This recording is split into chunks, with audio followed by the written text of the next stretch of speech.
ngir ngeen mën a topp suñu programme yu am solo yooyu daw leen abonné ci chaîne bi te bañ a fàtte activer cloche bi pour benn programme bañ leen a mën a ram. Jazboul Mouride au service de Mame Cheikh Ibrahima Fall. kon ñu ngi fii ci Paris ci bureau association SOS Casamance jàkkaarloog le président de l'association monsieur Amadou Sylla fii si kon rue 22 Goutte d'Or fekk fii président de l'association SOS Casamance Amadou Sylla fas yéene waxtaan ak moom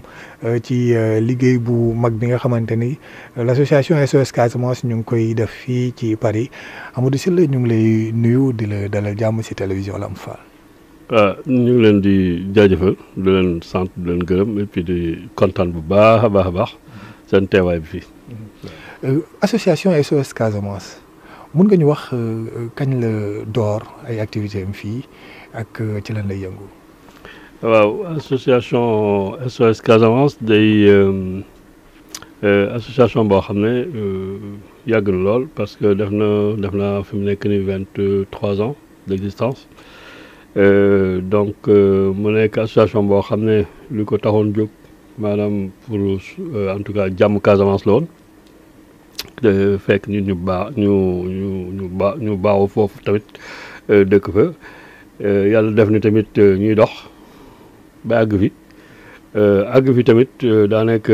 boo nekkee si dëkk pour ñun lu ñu gëmoon rek boo nekkee si dëkk da nga ciy bokk. te ni si mënee bokk tamit kenn ku si nekk ak noo ko sentiré ak noo ko mënee loolu moo tax nag fii bu ñu fi ñëwee tamit première fois bu ñu dugg see fii si dëkk bi daa nekk si quartier bi lañu njëkkoon donc dëkk fi 46 rue de la Goutte d'Or donc mu nekk situation boo xam ne bu ñu xaawoon jaxase la jamono yooyu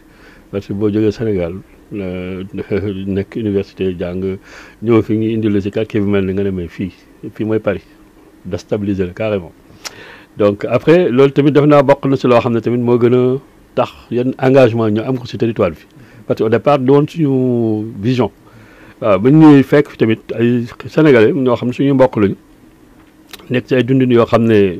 yu xaw a métti la si wàllu éducation seen doom si wàllu intégration si dëkk bi si wàllu ak yelleef doomu aadama nga xam ne seen droit la te ñàkk ko xam parce que tout simplement xëy na dañoo seen njàng maanaam seen dëgg kàllaama tubaab xaw na des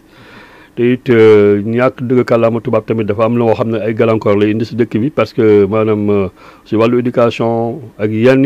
démarches yi donc yooyu dañ ko seet loolu dafa nekk loo xam ne moo ñu jën a poussé à un moment donné ñu wax ni ñun kat suñu xeex du woon fii mais ndegam ñëw nañu bëgg a bokk si dëkk bi. alors que li kon fii tamit am na loo xam ne waar am na fi te waar la joo xam ne jëmul si ñenn ñu dul suñuy mbokk waaw ni ay sénégalais lañu ay maliens lañu ay yeneen xeeti lañu ay naar la ñu demee noonu nga xam ni ñoom ñëpp ñoo nekk si benn situation parce que émigré lañu waaw après yooyu tamit moo taxoon ñu commencé nag di xalaat am yenn activité ñu fi tàmbali woon tamit depuis plus de 15 ans nekk si soutien scolaire d'abord di jàppale xale si seen wàllu njàng. dem ba si ñu tàmbalee ko si loolu bu ñu demee ba si biir gis ni tamit mënuñu yem si loolu parents yaa ngi fi tamit ñooñu am na lu ñu soxla loo xam ne wàllu accès à la langue française ñu xool alphabétisation foofu la ñu commencé dugal wàllu alphabétisation jàppale parents yi pour ñu mën a làkk pour ñu mën a di wax di làkk français di comprendre loo xam ne mooy seen droit mooy seen nu ñuy defee seen démarche administrative. nekk si yooyu et puis dem ba si biir gis ni tamit yooyu tamit dafay jur yenn xalaat yoo xam ne wàllu accès au droit lutte contre les discriminations nga xam ni parce que pour la plupart des gens yoo xam ne xëy na dañoo ñoo xam ne seen droit pour ñu discriminer day yomb lool kon da ngay gis ni yooyu yëpp tamit ay question la yoo xam ne day tege après yooyu tamit ñu dugg si nekk si et puis yàlla di dox ñuy dox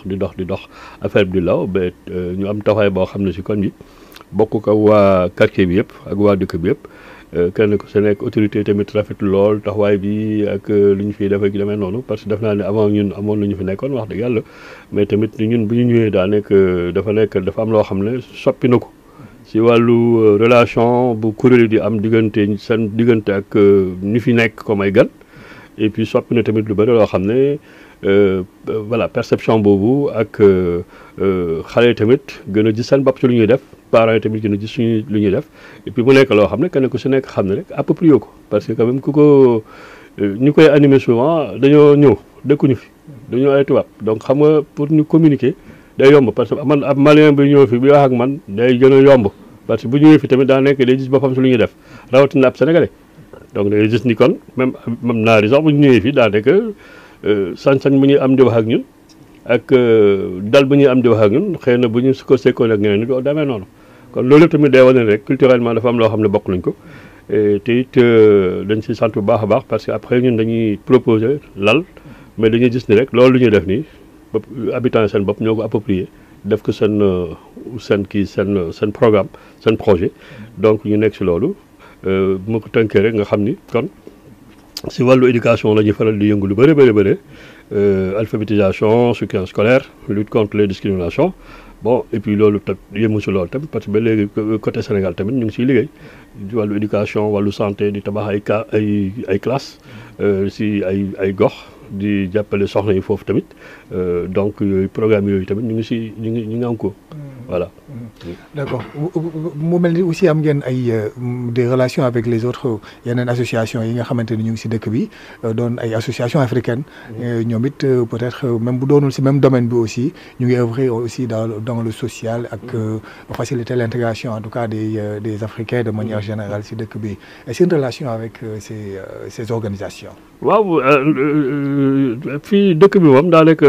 kuréel yi dañoo xamante nañu parce que kuréel yi yëngu si wàllu social nga xam ne ñu ngi si bu baax a baax facilement on se connaît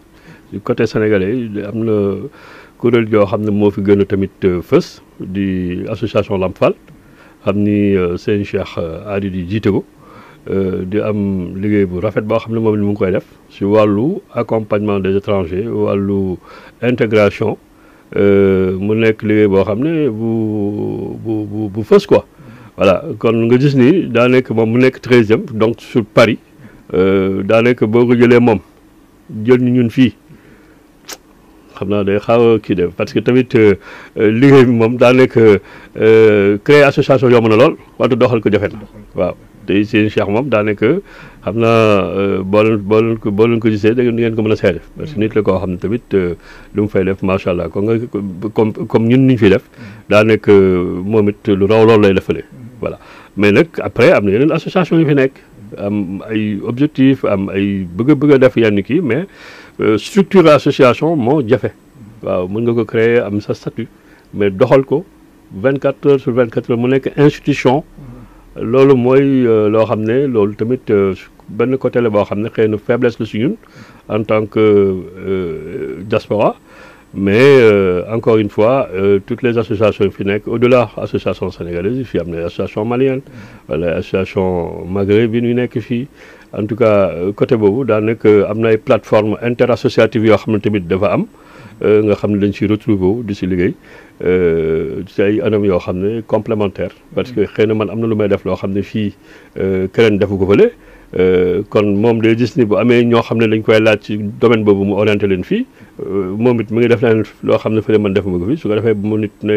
lii lañ soxla yu demee noonu si wàllu bëgg-bëgg ma ne leen lii kat xëy na ñun defuñu ko mais kii mu ngi koy def orienté leen foofu donc def naa esprit boobu tamit am na solo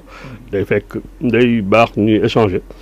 souvent tamit nga gis ni ñoom dañuy orienté fii ay nit yoo xam ne ñu bëgg a def cours de français cours de ay alphabétisation dañu ko orienté kon nga gis ni relation la boo xam ne relation bu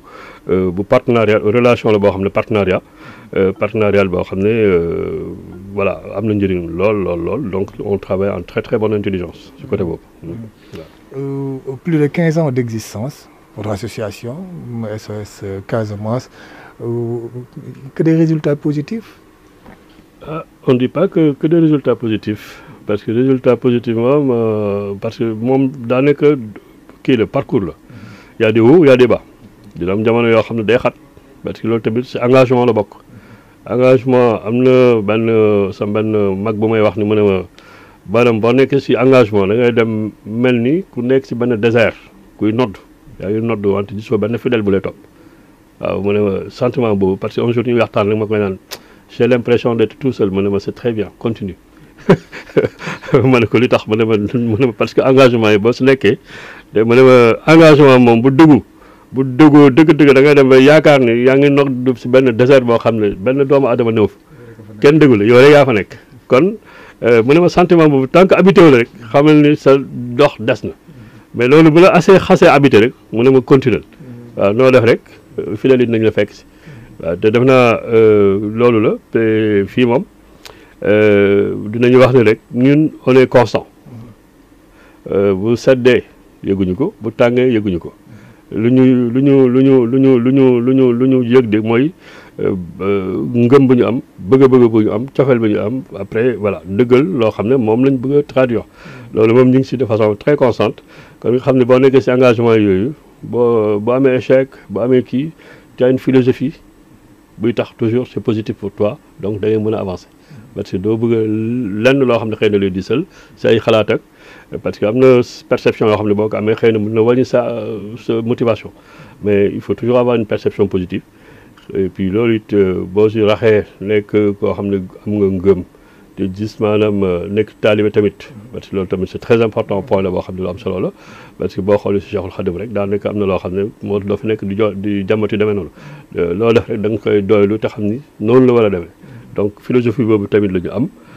moo tax su lu ñu dugalu ne rek ñun daal du ñu xam lan lay jur mais am nañu yaakaar bëgg a dugg si benn mbir dañu siy dugg résultat bi nag ñu bàyyi ko si loxo koo xam ne moom mooy rafetal mbir yi te seddal ñu ko voilà tey jii boo doon jàngat politique migratoire bi nga xamante ne moom la réew mi mettre en place ndax yomb na lool par rapport ak yéen seen liggéey pour faciliter en tout cas l'intégration des Africains. Alors c'est pas simple parce que politique migratoire moom daa nekk c'est au gré des politiques en fait ça change ku ñëw def sa note tali say kii ne nii laa ko bëgg a doxalee ça force un peu vraiment en tout cas la vision boo xam ne moom la ñu war a am si migration bi parce que émigrer droit la naturel bu nit war a am nga sañ-sañ dëkk Njaaréem bëgg a toxu dem Saint-Louis am nga sañ-sañ dëkk Paris bëgg a toxu dem Marseille c'est exactement ça c'est pas compliqué dëkk Sénégal am sañ-sañ ne dama bëgg a dem Paris xool lu xew foofu mais il faut que parce que boo ko diisalee rek day xaw a xat malheureusement nag dañ ko diisal joo xam ne ça brouille un peu la perception naturelle qu'on doit avoir sur ce mouvement des êtres humains voilà donc à partir de ce moment-là donc ça ressemble à des choses yoo xam ne finalement c'est voulu parce que tout simplement am na ñoo xam ne noonu la ñuy xalaatee seen wàllu politique te malheureusement c'est pas un service qu'on est en train de rendre à l'humanité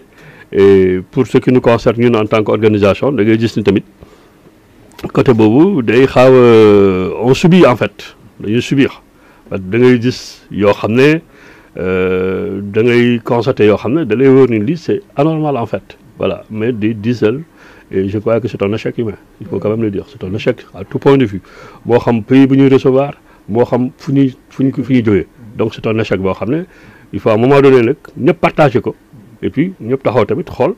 ana lu si war ana lu ñu war a def loo xam ne dinañu mën a replacer ce mouvement du peuple dans leur contexte et puis tout en respectant la dignité des êtres humains pour moi c'est très important mais dans le contexte où nous sommes franchement je suis désolé de le dire man des fois dama naan jaru ko waaw parce que tout simplement nit ki moom dignité nga am dignité boobu bu ñu ko jëlee si yow rek dara desatu waaw te loolu kenn ku si nekk war nga ko sàmm kenn ku si nekk war nga veiller ñu mun ko respecter voilà donc malheureusement ce côté-là c'est un peu une déception mais on constate. voilà jërëjëf sëñ Amadou Sylla yéen kàddu ngay tàggoo. waaw en tout cas kontaan nañu xam naa gàtt na mais chance la mbégte la si ñun parce que xam naa seen jot néew na lool da ngeen di daw lu bëri mais quand même ñëw bi si dëkk bi tamit am xalaat c'est jaaree ko si sama sëñ bu baax bi sëñ Cheikh Hadi ne leen dem leen gis Amadou waxtaan la moom doy noonu loolu yëpp tamit def naa ni lu ñu rafetlu lu baax a baax a baax te tamit c'est ça aussi le sens de la solidarité interassociative c'est ça aussi le sens de la solidarité boo xam ne moom la ñu am suñu biir donc di ko rafetlu di nuyu seen auditeurs yi bu baax a baax a baax a baax et puis di nuyu mbokk yi yëpp ñoo xam ne dañuy connecté aussi seen chaîne bi et di ñaan yàlla suñu borom en tout cas gën a barkeel seen projet bi seen programme bi et puis àggali ko foo xam ne xëy na voilà xool ñu ko foofu mais yàlla mën na ko te yàlla suñu borom def ko waaw yàlla suñu borom def ko et puis di leen jaajëfal bu baax a baax si seen ñëw bi ak seen teewaay bi jërëjëf. jërëjëf je rappelle que yaay Serigne Amadou Sylla di président SOS association SOS Casamance fii ci Paris ñu fekk leen kon 22 rue de la Goutte d'Or. ngir ngeen mën a topp suñu programme yu am solo yooyu daw leen abonné ci chaîne bi te bañ a fàtte activer cloche bi pour benn programme bañ leen a mën a ram. Jazboul Mouride au service de Mame Cheikh Ibrahima Fall.